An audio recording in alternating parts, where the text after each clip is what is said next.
Hey guys, what we're going to work on next is graphing inequalities, so graphing them on an XY coordinate plane, very similar to graphing lines like we did before. So we've got this y is greater than 3x plus 2, this inequality up here, and I'm going to write this right above it just to remind you. This should look very, very similar to y equals mx plus b. So as I begin to graph this, I'm going to do the exact same thing I did in the past. I'm going to look at my y-intercept here. So b is my y-intercept. So 2. One thing I've noticed recently with students is they're confusing the y-axis and the x, and they're graphing the y-intercept on the x-axis. So remember, it's the y-intercept where it crosses the y. So I'm going to put my point at 2. And then I've got my slope, so m here is my slope, and 3 as a fraction, remember, so I can do my rise over run, 3 over 1, so I'm going to go up 3, so 1, 2, 3 over 1, and I did that because it was a positive 3 over positive 1, so rise positive 3, run positive 1. And then also realize that 3 over 1 is the same thing as negative 3 over negative 1. So I can go rise negative 3, run negative 1, and I have some points where I'm going to draw my line.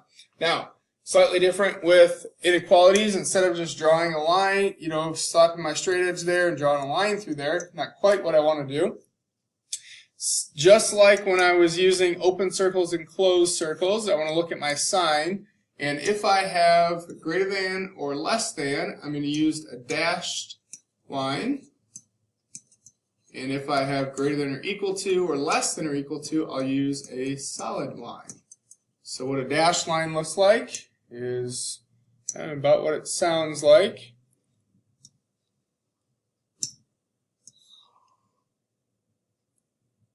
Some people call it a dotted line, dashed line, same thing there.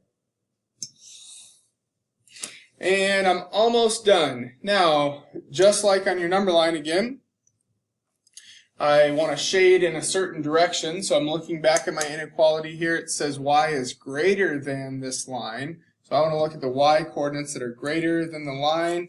And when we're on the y-axis, if we're talking about being greater, we're going to be going up. So I'm going to shade this portion of my graph.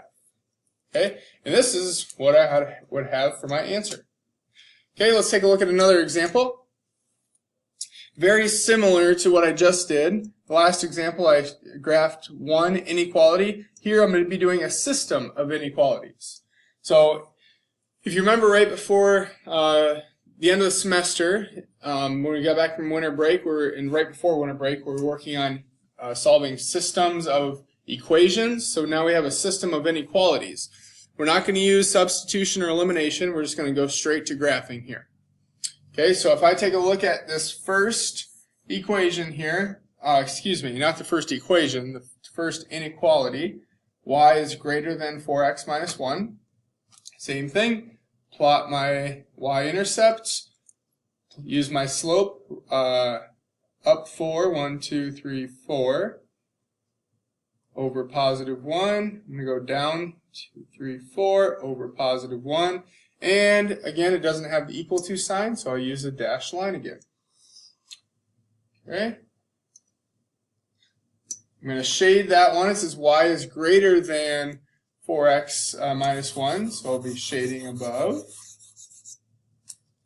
Now I'm going to graph this other one in a different color so you can see the differences here. Now, if I was doing this on paper with pencil, I would just shade really lightly because I might need to do a little erasing or when I'm done, but I want to shade lightly so I know what's going on. Since I'm using the board here and I can easily erase it, I'll shade it all in. So second equation, second inequality, and I'm going to leave that in the video and not edit it out because I want to emphasize the importance of saying that correctly.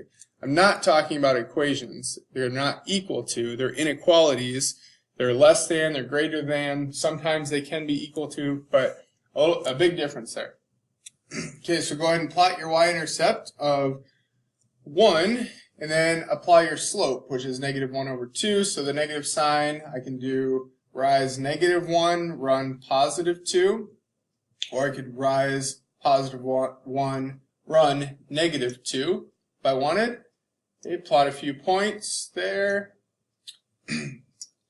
Enough so that I can draw a line accurately and select solid line, because I got the equal to sign there. Draw a line going through. Let me change the color on that line so I'm consistent.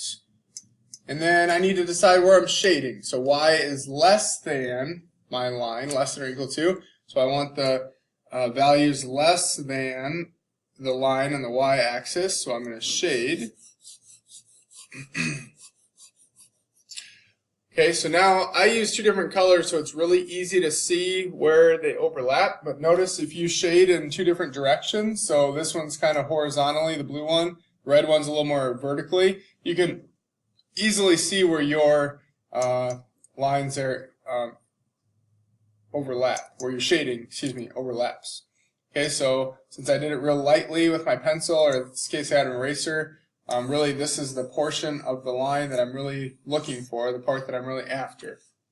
So that's my answer. I've graphed that system of inequalities and identified the area on the graph where they intersect.